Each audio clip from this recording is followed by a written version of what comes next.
یہ وحدت وجدانی یا شعور کار روشن نقطہ جس سے تمام انسانی تخیلات و جذبات و تمنیات مستیز ہوتے ہیں، یہ پراسرار شے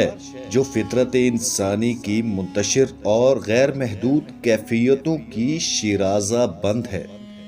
یہ خودی یا انا یا میں جو اپنے عمل کے روح سے ظاہر اور اپنی حقیقت کے روح سے مضمر ہے، جو تمام مشاہدات کی خالق ہے مگر جس کی لطافت مشاہدہ کی گرم نگاہوں کی تاب نہیں لا سکتی۔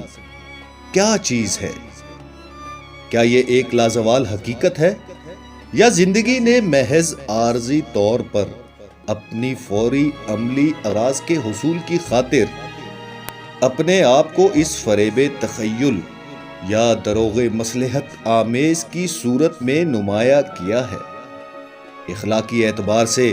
افراد و اقوام کا طرز عمل اس نہایت ضروری سوال کے جواب پر منحصر ہے، اور یہی وجہ ہے کہ دنیا کی کوئی قوم ایسی نہ ہوگی جس کے حکماء و علماء نے کسی نہ کسی صورت میں اس سوال کا جواب پیدا کرنے کے لیے دماغ سوزی نہ کی ہو،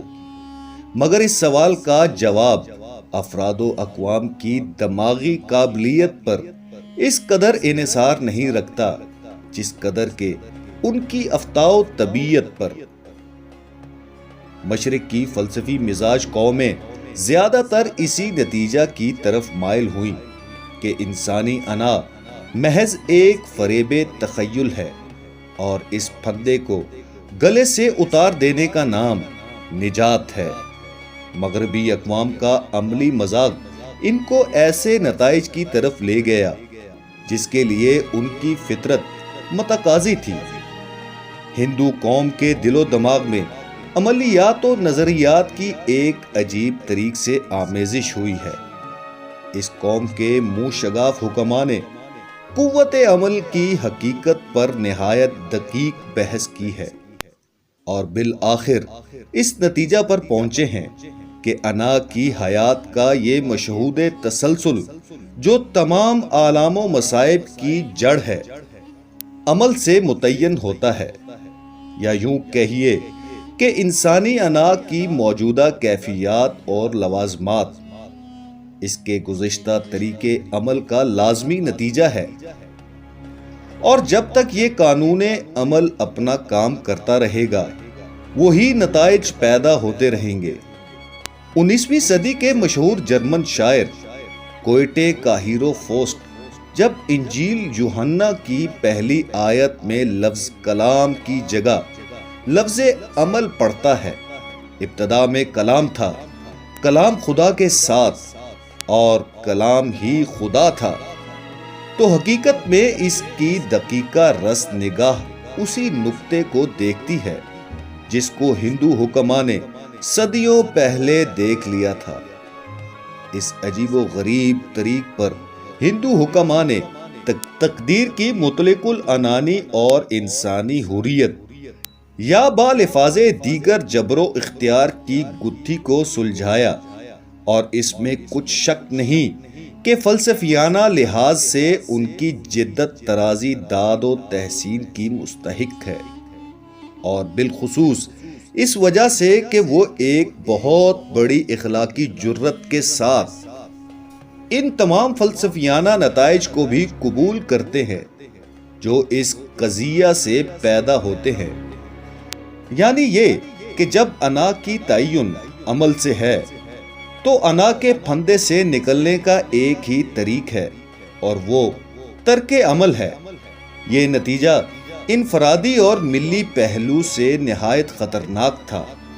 اور اس بات کا مقتضی تھا کہ کوئی مجدد پیدا ہو جو ترک عمل کے اصلی مفہوم کو واضح کرے۔ بنی نوع انسان کی ذہنی تاریخ میں سری کرشن کا نام ہمیشہ ادب و احترام سے لیا جائے گا۔ اس عظیم الشان انسان نے ایک نہایت دل فریب پیرائے میں اپنے ملک و قوم کی فلسفیانہ روایات کی تنقید کی، اور اس حقیقت کو آشکار کیا کہ ترک عمل سے مراد ترک کلی نہیں ہے، کیونکہ عمل اقتضا ہے، فطرت ہے اور اسی سے زندگی کا استحکام ہے، بلکہ ترک عمل سے مراد یہ ہے کہ عمل اور اس کے نتائج سے متعلق دل بستگی نہ ہو۔ سری کرشن کے بعد سری رام نوج بھی اسی راستے پر چلے، مگر افسوس ہے کہ جس اوسمانی کو سری کرشن اور سری رام نوج بے نقاب کرنا چاہتے تھے، سری سنکر کی منطقی طلسم نے اسے پھر محجوب کر دیا اور سری کرشن کی قوم ان کی تجدید کے ثمر سے محروم رہ گئی۔ مغربی ایشیا میں اسلامی تحریک بھی ایک نہایت زبردست پیغام عمل تھی۔ گو اس تحریک کے نزدیک انا ایک مخلوق ہستی ہے جو عمل سے لازوال ہو سکتی ہے، مگر مسئلہ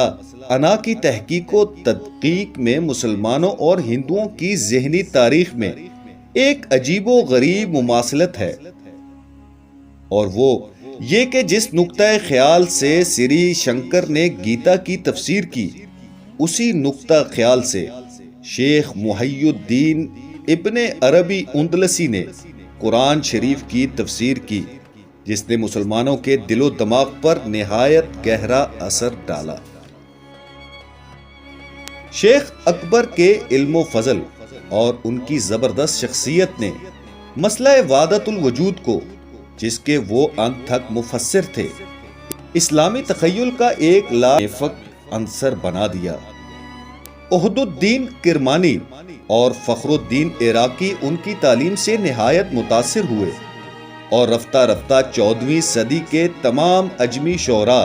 اس رنگ میں رنگین ہو گئے۔ ایرانیوں کی نازک مزاج اور لطیف الطبع قوم اس طویل دماغی مشقت کی کہاں متحمل ہو سکتی تھی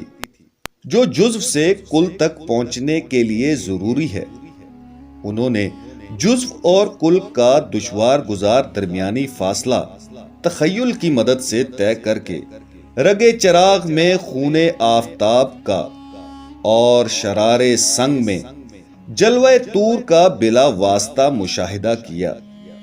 مختصر یہ کہ ہندو حکماء نے مسئلہ وحدت الوجود کے اثبات میں دماغ کو اپنا مخاطب کیا، مگر ایرانی شعراء نے اس مسئلے کی تفسیر میں زیادہ خطرناک طریق اختیار کیا،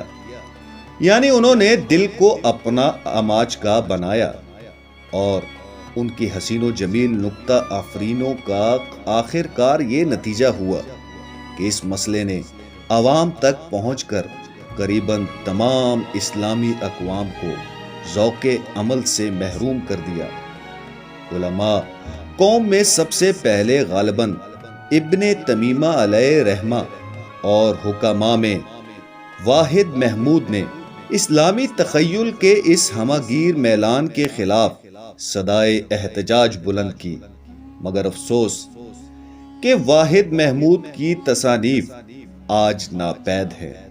ملا محسن فانی کشمیری نے اپنی کتاب بستان مذاہب میں اس حکیم کا تھوڑا سا تذکرہ لکھا ہے، جس سے اس کے خیالات کا پورا اندازہ نہیں ہو سکتا۔ ابن تمیمہ کی زبردست منطق نے کچھ نہ کچھ اثر ضرور کیا، مگر حق یہ ہے کہ منطق کی خشکی شعر کی دلربائی کا مقابلہ نہیں کر سکتی۔